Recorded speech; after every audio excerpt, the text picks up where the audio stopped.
Rusia terus memperkukuh kedudukannya dalam pasaran persenjataan global melalui langkah terbaru yang melibatkan ekspor pesawat pejuang generasi kelima Su-57E. Perkembangan ini mencerminkan usaha berterusan negara itu untuk memperluas pengaruh dalam industri pertahanan antarabangsa. Pengumuman rasmi mengenai perkara tersebut dibuat oleh Rosoboronexport, sebuah agensi ekspor pertahanan di bawah naungan Rostec. Kenyataan ini dikeluarkan menjelang pameran pertahanan DSA 2026 di Kuala Lumpur, Malaysia. Walaupun perjanjian baharu telah dimeterai, pihak Rusia masih belum mendedahkan identiti negara pembeli. Keadaan ini dipercayai berkait rapat dengan sensitiviti geopolitik serta tekanan daripada pihak antarabangsa.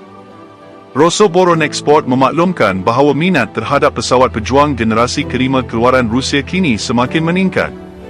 Banyak negara dilaporkan sedang menilai keperluan untuk memodernkan keupayaan angkatan udara masing-masing.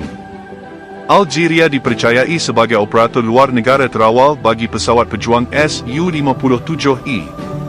Perkara ini disokong oleh laporan yang menyatakan negara tersebut telah menerima sekurang-kurangnya 2 unit pesawat berkenaan, walaupun belum diumumkan secara rasmi oleh kedua-dua pihak. Laporan tidak rasmi menyatakan bahawa Algeria berkemungkinan telah membuat tempahan antara 12 hingga 14 buah pesawat. Nilai kontrak itu dianggarkan mencecah antara 1 hingga 2 bilion dolar Amerika Syarikat. Petunjuk kepada perkembangan ini semakin kukuh apabila beberapa unit Su-57 dilaporkan kelihatan di pangkalan udara Algeria. Penampakan tersebut berlaku sekitar penghujung tahun 2025 hingga awal 2026. Namun begitu, kerajaan Rusia dan Algeria masih belum mengesahkan perkara tersebut secara rasmi. Pendekatan berdiam diri ini lazim dalam urusan pertahanan yang melibatkan kepentingan strategik negara. Selain Algeria, beberapa negara lain turut dikenal pasti sebagai pelanggan berpotensi.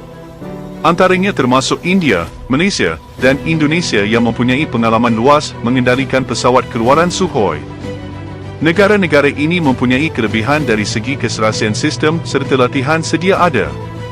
Pengalaman mengoperasikan pesawat seperti Su-30 memudahkan proses peralihan kepada platform yang lebih moden. Walau bagaimanapun, usaha Rusia untuk memperluaskan ekspor persenjataannya berdepan cabaran besar.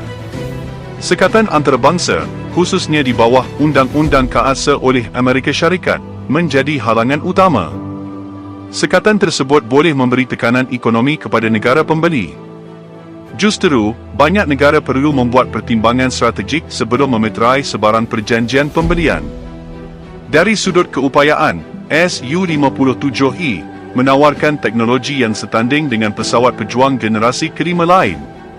Reka bentuknya menekankan ciri halimunan radar bagi mengurangkan kebolehkesanan. Selain itu, pesawat ini mempunyai tahap kebolehgerakan yang tinggi serta keupayaan supercruise.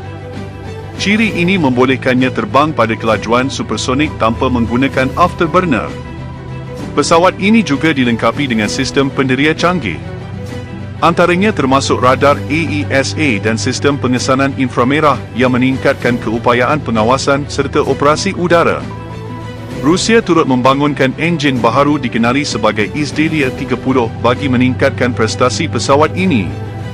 Enjin tersebut dijangka mampu meningkatkan kecekapan serta mengurangkan jejak haba, sekaligus memperkukuh daya saing Su-57E di peringkat global.